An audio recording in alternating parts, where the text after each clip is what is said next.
Biz şu zamanın içinde bes ey musulman oğul, ya zamanı kulağız.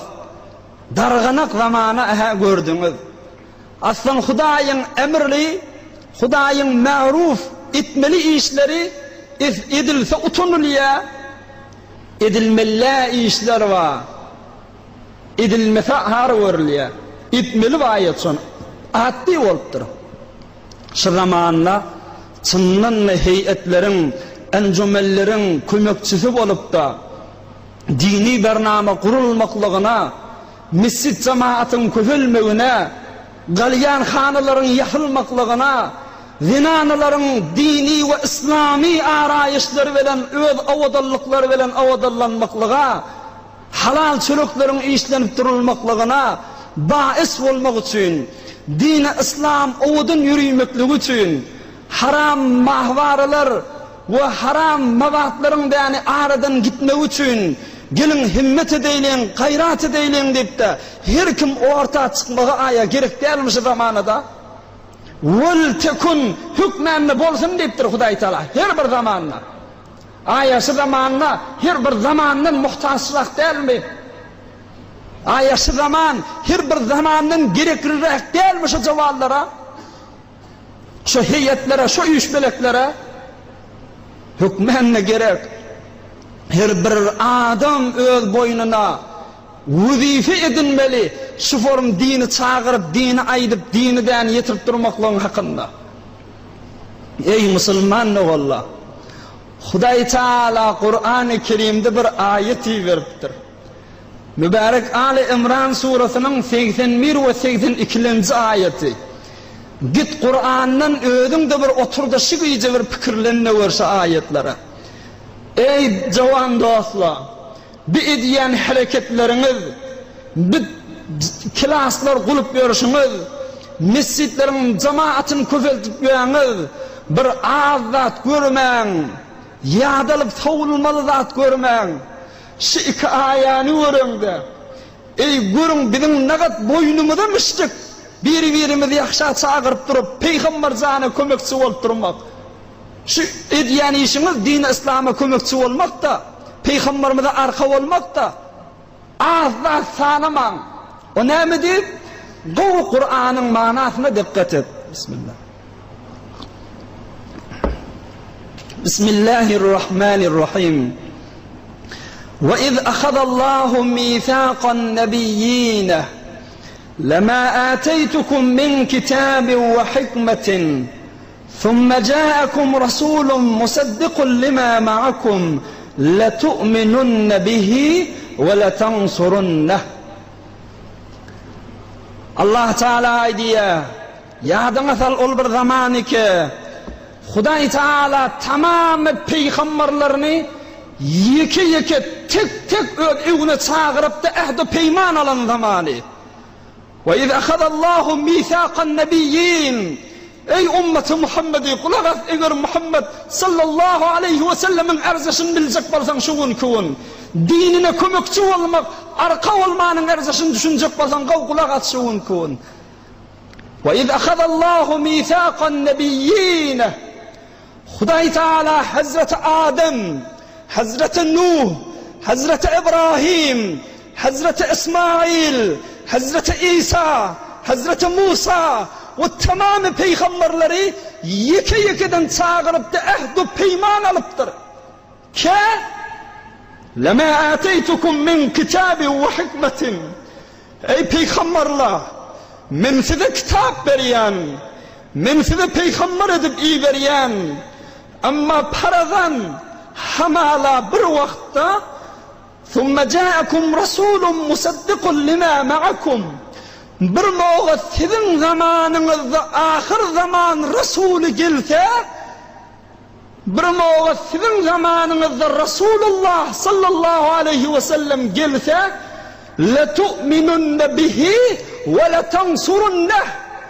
Ehtu peyman berin bana ki öz dininizden el çekip şol ahir zaman peygambere kul verip bey'et edip de şuna iman getirip şunun dinine kömekçi bolaryn diýipdi, bolun ahdedin diýipdir. Ey Adem, ey Nuh, ey İbrahim, ey İsa, ey Musa, ey tamamı peygamberler, ey Yusuf, ey Yakup, ey Şeyh ve her bir peygamber her vaktinin zamanında hamala paradan Resulullah Hazreti Muhammed Mustafa sallallahu aleyhi ve sellem gelahı peygamber bulup öz dininden elçek şon dinine yafaş ve la tansurannehu şona da kömekçi olasın diptir. Bulmana kol verşiladı diptir. Ey Müslüman valla sermaye-i saadet-i alem Muhammed est. Sermaye-i saadet-i Adem Muhammed est. Maksud azin tînet-i Adem Muhammed est. در صورت آدم آمد اگرچه مقدمه در معنا پیشوا و مقدم محمد است گرچه خدای عالم مکرم است محبوب حق محمد و خاتم محمد است صلی الله علیه و سلم. ای امتی، ey ümmeti ahir zamanı, ey dargınık zamanı peygamberin ümmeti olup gelen cavan dostlar, Huday Teala peygamberlerin boynuna takıptır. Şu peygambere kömekçi olasınız deyiptir. Ayan izine kulağız. Kale e'akrartum ve akadtum ala zalikum isri. Huday Teala her peygamberden soraptır. Boyunalayan mışıladı deyiptir. E'akrartum, ikrar ediyen mi, boyunalayan mışın mesuliyeti deyiptir. Ve mena ehdu peyman beriyen mışın deyiptir. Kalu akrarna. Tamam peygamberler ediptirler, bolyacağın Huda ediptirler. Eğer peygamber ahir zaman bizim zamanımızda gelirse biz kömekçi olur, arkası olur, ümmetini şun dinine çağırır, telekezatlardan alıp kalır, ey Huda'ya boynalayas ediptirler. Kale feşhedû ve ene ma'akum mineşşâhidîn. Huday Teala feriştelerine ediptir, şahit bulun peygamberlerin boynalan zatını ediptir, men şahit şıbat ediptir. Sonraki ayet فَمَنْ تَوَلَّى بَعْدَ ذَٰلِكَ فَأُولَٰئِكَ هُمُ الْفَاسِقُونَ. Ey bahayanne فَمَنْ تَوَلَّى بَعْدَ ذَٰلِكَ فَأُولَٰئِكَ هُمُ الْفَاسِقُونَ. Şundan meylek her kim şu peygamberinden arkası bulmanı, öz başardığınca kömekçisi bulmasa, dininin hakkını gayret etmese, şulardan fasık deyiptir Huday Teala. Ey Müslümanlar valla bizim boynumuza şılatla. Peygamberimiz fakat Nebiyyül ümmet değilmiştik, belki Nebiyyül enbiyamıştık. Şu ümmetin, şu peygamberin ümmeti abi. Ama şu mesuliyet hiçbir peygamberlere nasip etmedi. Fakat Hazreti İsa ala nebiyyina ve aleyhissalatu vesselama Hazreti Mehdi'den sonra gelecek kıyametten önce İsa peygamber gelenden sonra aya ünk mesihiyet dini tebliğ eder mi? Yok. Feyuqatilu n-nâse alel-islam feyedukkus-salîbe ve yaktulul-khinzîre. İsa peygamber tamamı adamları peygamberimizin getiren dinine, şeriatına sağlayacak. Evvelin yeryüzüne ayıracaklardı iki zat. Bir doğumuzu, bir de salipler diye ayıracak. Ayırın bu hurafe vururlar diyecek. Min daratılmak, hurafesi daratılmak diyecek. Ey Müslüman cavan dost. Ey cavan ayallığın. Aliyan keyfinde hatta zivine çellin salip takıp koyvertirler. Ayır ot keyfi. Bulmasın sarip. Salip takınmak haram. Salip takınmak günah. Nem deyip bidun delil hiçbir daha sebepli günah kadar gezip biyaz. Ey cavan dostlar. Ama hiçbir peygamberin nasip etmedi peygamberimiz sallallahu aleyhi ve selleme arka olmak fakat İsa peygambere.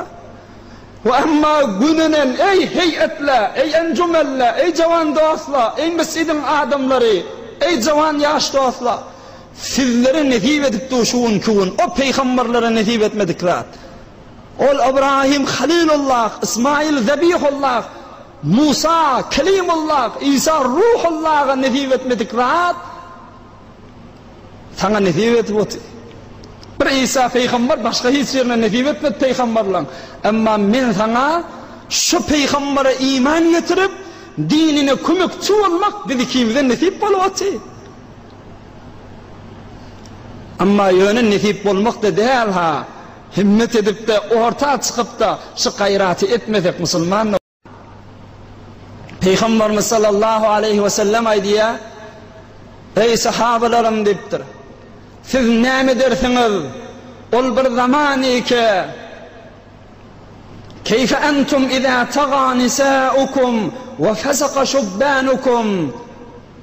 Siz näme dersiniz? Ol bir zamani ki zinanalarınız toğyan edip de her form haram zatları varsa, her form dar yuqa igin maşları giyiverseler, her form yüz gözlerini, saçlarını arayışlar edip de zinanı toğyan edip gidiversen näme dersiniz deyiptir. Ve fesaka şubbanukum, cavallarınızda zırh fasık, fıskı fuzurçulukta geçseler, haram içkiler ele alsalar, haram mevatlı muhaddirler ele alsalar, haram kalyan haları açıp şöbelenle deramet çıkarsalar, vakitlerini haram giyimletlerin içinde geçirseler, cavallarınızı şu form edip dargasısız ne dersiniz deyiptir Peygamberimiz. Sahabeler soraptırlar, ya Resulallah, mege ummet şıdra dargacak mı deyiptir. Peygamberimiz aydıptır, bu dargama beğerdi dursun, bundan beterrak da bolacak deyiptir. Bundan beterrak näme deyip soraptırlar. Peygamberimiz aydıptır yine de, keyfe entum iza lem te'muru bil ma'ruf ve lem tenhu anil munkar. Günahlar aşıkat avcalacak, kafirlerin vasıtası bilen, mahvaralın üstü bilen, internetin üstü bilen, yaman yoldaşlığın üstü bilen, haram mevat muhaddirliğin üstü bilen dargacak. Ama şu dargan zamanında hey doğun deyitme yanlış baryanın deyip aydiyan tapılacak deyiptir. Ey gelin namaz okuyayım, mescid doldurayım, kıyamette sorulacaklar, şudur bizden deyip hiçbir aytacak tapılacak deyiptir Peygamberimiz. Sahabeler heyran alıptırlar, ya Resulallah, aya emru bima'ruf farizada ummetten ayrılacak mı deyiptirler. Peygamberimiz bila bolar, bundan beterragi de bolar deyiptir. Bundan beterragi näme ya Resulallah deyiptirler. Peygamberimiz aydıptır, keyfe entum iza ra'aytumul ma'rufa munkaran vel munkara ma'rufan. Siz nehilli olar ol bir zamanna Hudaýyň halal eden zatları, Hudaýyň buyrukları aslan bir teleke zat ýaly bolar. Amma Hudaýyň haram eden zatlar gözüňizde gowurlar, atdy bol galar. Şu zamanda nehilli olar degdiňiz deyipdir. Ey musulmanlar wallah, aya doğru Peygamberimizin aydiyan zamanı bizim üstümizden gelmeptir, biraz fikret. Haram zatlar atdy bolup barya. Amma bir adam gowuljak bolsa, gem alın ya. Bir gem zat, bir teleke iş edip duran ýalap. Asıl utanya edip duran işinden. Hudaýyň buyrugy öde de. Jawan oglan hatta börük giyip bilmeýär. Dinin şairlerinin biri. Akça börük kellesinde koyanna bir näçe yerlik baranna hatta ayırmalı bolýar. Utanya ah börüginden. Zinana İslam'ın hicabını riayet edip bilmeýär. Bir giyre vurmağa çekinýär, utanýar. Hudaýyň buyrugy şey. Amma cemaatyň içinde çyksa, hemme kişiň gözü şonuna gem alınjak, maskara bolunjak, bir ma'ruf munkar bolup gözümde görülip otur. Ey musulmanlar, bir jawan musulman ak börükden utanýar kimin ýanyna? Bir 4-5 tane meselen jawan oglanlar var, şolar gülüşjekler, olar nähilli. Egin maşyk dini del, saçy yüzü dini del, hatta boynundan selib gelip ýallar. Bir kafirin mi diýeni mukaddes diýip, kafirin şairlerini boynundan asıp gelip ýallar. Utanmaly bolsa şola utanmaly, şola ar etmeli.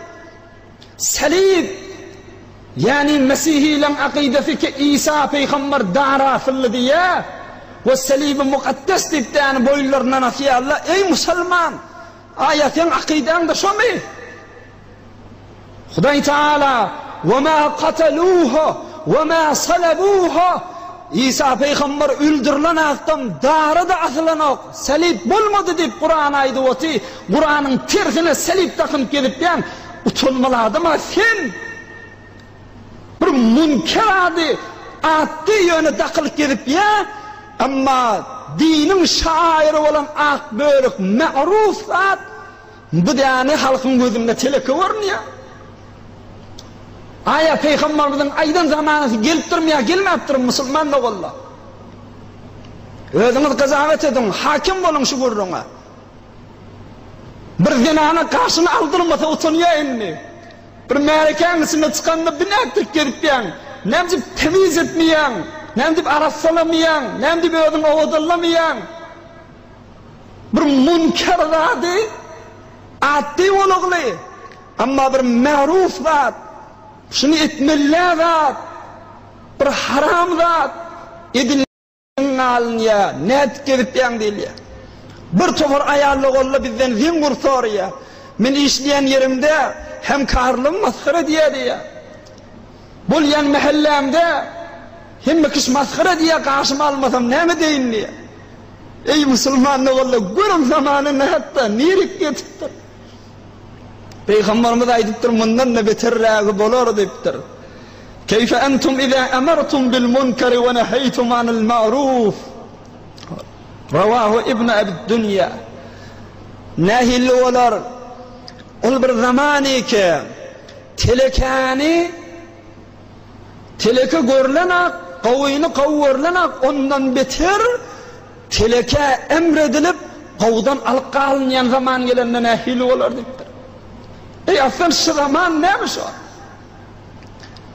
Dört oğlunun üçüzü de yani namazı gelenek, mescide gelenek, bir oturuşuk dini bernamelere koşulsanak, selib takın gelip ya, dede hiç saat deyip bilenek olara, uğruna havaratanak, ama bir oğlu de yani dini bernamelere koşulsu verse, mescid mederse geliverse, ak börük gidip mübarek sakkal yüzünde göğe verse, ay oğul nettir ütke gidip yan. İyirde senden hani vipte dede sonra ona hışık ol ya. Aslında zulüm diye bir neyse adamla. Mesela cavan oğlalla her gece Kur'an kelası var ya, tefsir kelası var ya, dini oturuşukları var ya. Her gece bir saat. Devreğinden sonra hükmediliye şu oğlan ödünü zulmedik gidip ya. Bidip de bu form edip öz vaktlarını himme giycesini bu form etmeler ahirim deyip de şunu zulüm deyip de yani hesap ediliyor. Ama der sureti ki bir tofarla var 4 saat 5 saat gimnetin içinden çıkan akla oğul gıyırlı adamla ondan gim görülenek 1 saati filmi oturup gözleliye onu gim görülenek ama mescitte bir saat her gece 24 saatinin bir saati neyin ki her gece diyenin hemişelikte ki 24 saatin bir saati ama şunu yokuş var işlemeli oğul işlemeli derhamet etmeli bikar yapmalı değil ama dini vernamasından da kalmalı değil